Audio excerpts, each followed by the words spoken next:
एक बहुत अच्छी बात मैं बताकर आज के शिव कथा प्रसंग को मैं प्रारंभ करूंगा। आप जो भी मुझे सुन रहे हैं ध्यान पूर्वक सुने।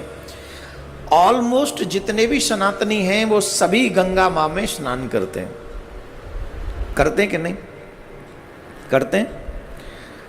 और गंगा माँ शिव के सिर पे विराजमान है। ये बहुत महत्वपूर्ण प्रसंग सुनाने जा रहा हूं। अब ये प्रश्न उठता है कि गंगा, हम तो सब यही जानते हैं कि गंगा स्नान से हम सभी के पाप कटते हैं, यही सुना। प्रश्न ये है कि हम गंगा में स्नान करने के बाद पाप कटवा के आते हैं कि पाप लेके आते हैं। आज मैं नई बात आपको बताने जा रहा हूं। अगर आप इन नियमों का पालन नहीं करते तो आप गंगा में अपने पाप धो के नहीं आ रहे, बल्कि गंगा से पाप लेके आ रहे हैं।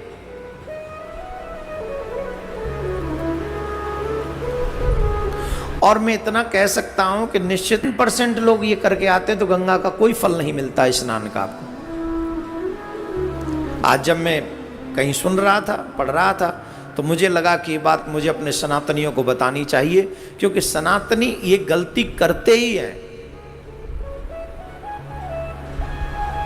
और ये गलती करने से अगर आप नहीं रुके तो आप कितनी भी गंगा नहा लो, शास्त्र ही तो कहते हैं गंगा में स्नान से पाप कटते हैं, तो वही शास्त्र ये भी कहते हैं कि ऐसा करते हो तो पाप लगते हैं। और यहां वो सब करके बैठे होंगे इनमें से, बताऊं कि नहीं? नहीं, रहने दो। देखो, पहले तो गंगा स्नान का पुण्य समझो, लाभ क्या है, गंगा स्नान करने से लाभ क्या मिलता है। तो गंगा स्नान का लाभ यह है कि जब मनुष्य अपने मन में यह धारणा करके जाता है कि मैं गंगा स्नान करने जा रहा हूं, तो जितने कदम वो पैदल चलता है, एक एक कदम पे उसे राजसूय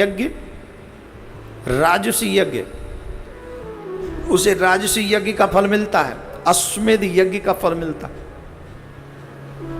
जितने कदम वो गंगा की तरफ नंगे पांव बढ़ाता है, उतने ही कदमों पे उसे अश्वमेध और राजसूय यज्ञ का फल मिलता है। तो कितना बड़ा महात्मा है, कितना बड़ा महात्मा है। लेकिन बात यह है, नंगे पांव जाए तो,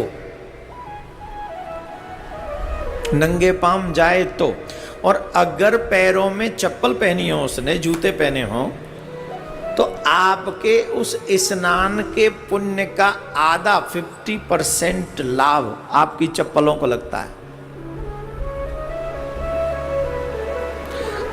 ऑलमोस्ट हर की पैड़ी पे ही उतरती है चप्पल, आप याद कीजिए, हम गलत नहीं कह रहे हैं। तो 50% आपका फल आपकी चप्पल ले गई। दूसरी बात, जो लोग गाड़ी में जाते हैं बैठकर, वाहनों में जाते हैं बैठकर, गंगा के तट तक बैठकर जाते हैं, 50% वो उसको गाड़ी को फल मिल जाता है आपका, क्योंकि आपको लेके वो गया, वाहन लेके गया। तो 50% चप्पल ले गई, 50% गाड़ी ले गई, और गंगा में डुबकी लगाई तुमने, तुम्हें क्या मिला? तुम तो जैसे गए थे वैसे जीरो के जीरो रहे, राइट? तो फिर लाभ क्या हुआ? इसीलिए गंगा से कुछ दूरी पर अपने वाहन को छोड़ देना चाहिए और नंगे पांव वहां से गंगा में स्नान करने के लिए जाना चाहिए। और ऐसे ही नहीं जाना चाहिए, ऐसे ही नहीं जाना चाहिए। गंगा में आप जाएं, पहले पूजन करें, पूजन करके फिर आचमन करके संकल्प करके उस गंगा में चरण रखें। तो जिस समय आप गंगा में चरण रखते हो उस समय आप कि अब हम वहां जो गए वो पुण्य लेके आए कि पाप लेके आए? पुण्य या पाप? कोई तो पुरुष भी वहीं कर रहे होते हैं, कई बर्तन वहीं धो रहे होते हैं, कई कपड़े नहा के वो जो अधो वस्त्र है वो वहीं धो लेते हैं। एक और बात बता दें, ये तो आपने सुनी नहीं होगी, और ये पाप सभी करते हैं। और उसके स्नान के बाद लोग अपने शरीर को टॉवल इत्यादि से पोंछते हैं कि नहीं पोंछते हैं? ये तो सभी पोंछते हैं। जो व्यक्ति गंगा स्नान के बाद अपने शरीर को टावल इत्यादि से पोंछ लेता है, जैसे ही पहुंचता है उसके सारे गंगा जल के स्नान का जो पुण्य वो समाप्त हो जाता है।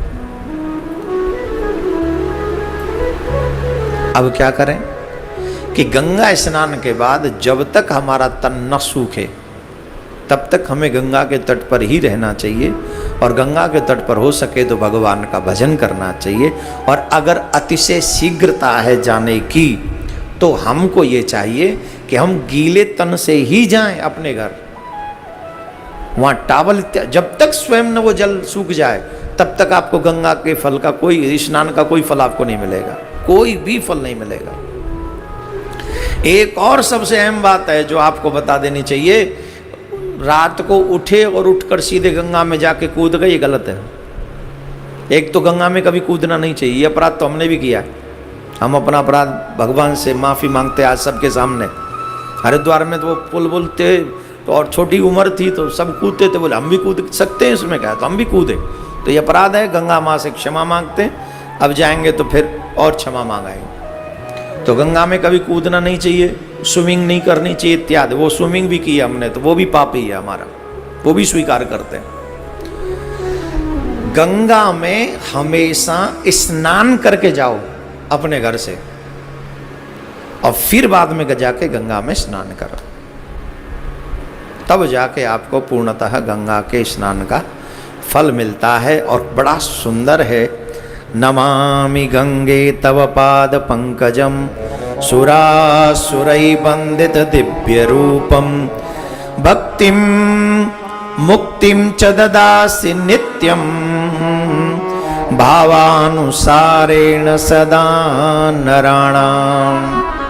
मुक्ति भक्ति सब कुछ प्रदान करने वाली माँ भगवती गंगा हम सबका